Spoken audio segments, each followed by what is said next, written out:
Welcome student. In this class we will discuss the concept of sovereignty. Sovereignty being important component of a state. According to Gardner, the state requires four components. One is sovereignty, second is the government, third one is land, and fourth one is particularly population. So sovereignty is one of the important component, right, for any country or any state or the nation. And our preamble also start with the term sovereignty. Okay, sovereignty, socialism, secularism, these such type of topics are given there. And you see Kesavanand Bharati, in Kesavanand Bharati case, the Supreme Court said that the content of the preamble of the Constitution reflect the basic feature of the Constitution, and among them sovereignty is important component. Okay, sovereignty also determine the territorial extension of the country, because we define the area up to which the sovereignty of the country extend is referred to as Indian territory. Okay, so without sovereignty a state cannot exist. And as far as the question of sovereignty is concerned, the basic concept of sovereignty means we are free from external intervention in internal affairs. Okay, in domestic affairs we are completely free from external interference until and unless we will allow the external intervention, right? No power can intervene in our domestic affair. Getting well? So complete freedom in internal affair from external agency is referred to as sovereignty. Now the question is, what is the meaning of sovereignty, and the sovereign power is vested in which component of our country? Okay. So as far as the question of sovereignty is concerned, there are two concepts of sovereignty at the global level. One is referred to as institutional sovereignty, and second is referred to as territorial sovereignty, right? Institutional sovereignty means either of the three institutions, namely legislature, judiciary or executive, enjoy the sovereign power. Okay, if you see the judiciary enjoy the sovereign power, it is referred to as judicial sovereignty. Okay, if parliament enjoys sovereign power, then it is referred to as parliamentary sovereignty. Okay, there is no example in the world which is having executive sovereignty, because executive is the organization or institution to implement the decision taken by the legislature as well as judiciary. Getting well? So actually, if either of the two institutions, either parliament is enjoying the superior most power, then it will be the example of parliamentary sovereignty. If judiciary will uphold the authority, then it is the example of judicial sovereignty. Getting well? And if the power is vested in either of the two institutions, it is the example of institutional sovereignty. Getting well?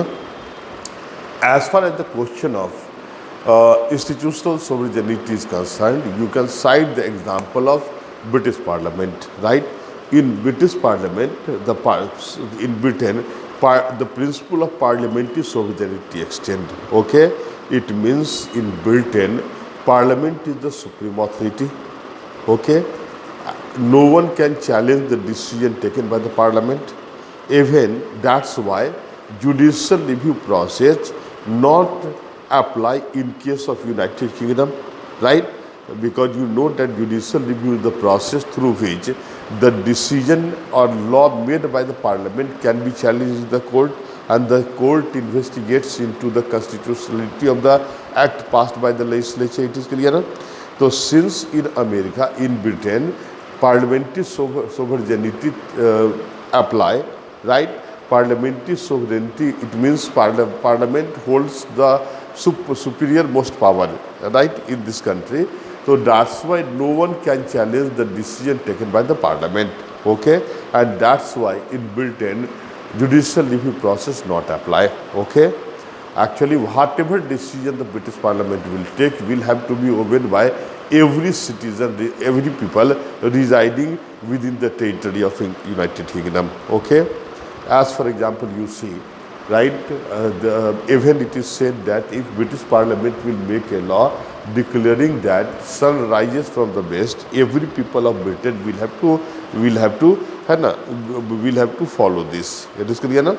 Even if British Parliament refer any male as female, then this particular act of the Parliament cannot be criticized or cannot be challenged in the court.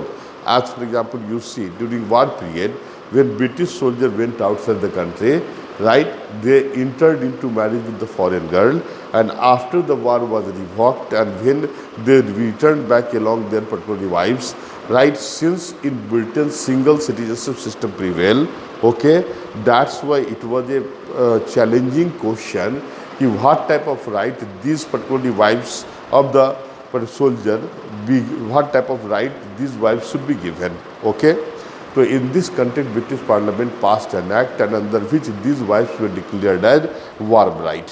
Okay, then after there became a convention that if any foreign male entered into marriage with the British girl and he particularly switch over to Britain, right, then he will also be considered or referred as war bride. Getting well now? Actually, you cannot challenge why you are particularly calling a male as war bride. It is clear now?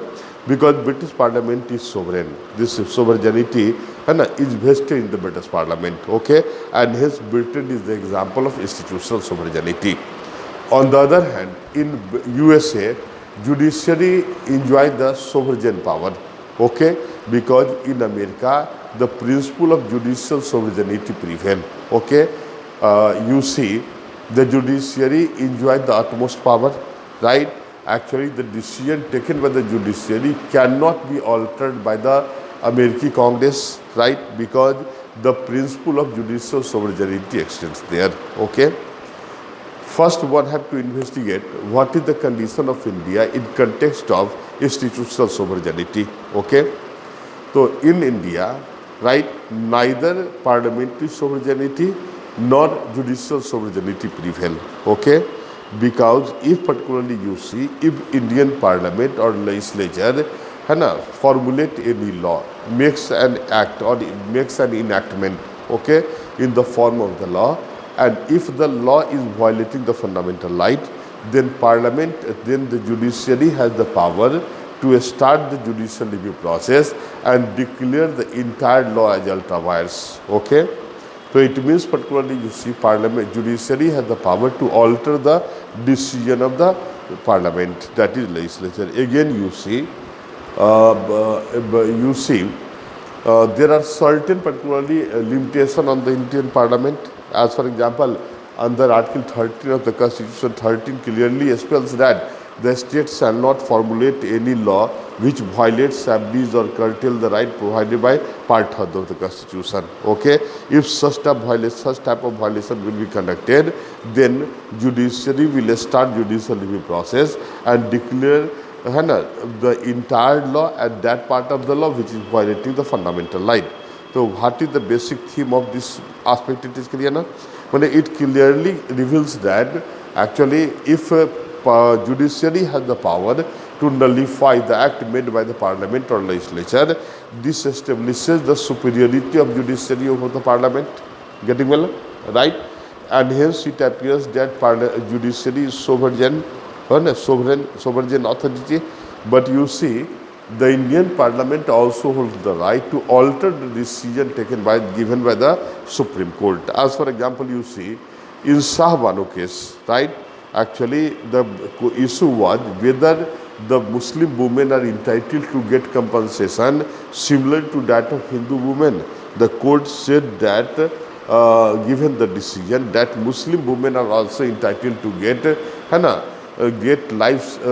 get compensation similar to that of Hindu women. Okay, if you know that if the court give any decision, so this decision is being implemented by the executive, right? The existing government or parliament, existing particularly prime minister is the executive, is the real executive head of the country, and constitutional executive head of the country is the president. Okay, so actually this decision of the Supreme Court that Muslim women are entitled to get compensation similar to Hindu women, है ना, was to be implemented by the Rajiv Gandhi government, no?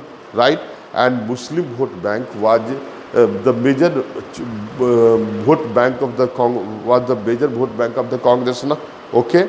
So that's why you see the Indian Parliament at that time, by passing two-third majority, reverted the decision of the Supreme Court. Right? It means particularly this established the parliamentary superiority over the particularly judiciary. No? Right? So in India, neither parliament is superior or sovereign, or nor particularly judiciary is sovereign. Oh, getting well? Right? Then the question is, who is in which authority the sovereign power is vested? Okay, actually you see, since every institution, every citizen of India, every government draw their power and authority from the Constitution of India.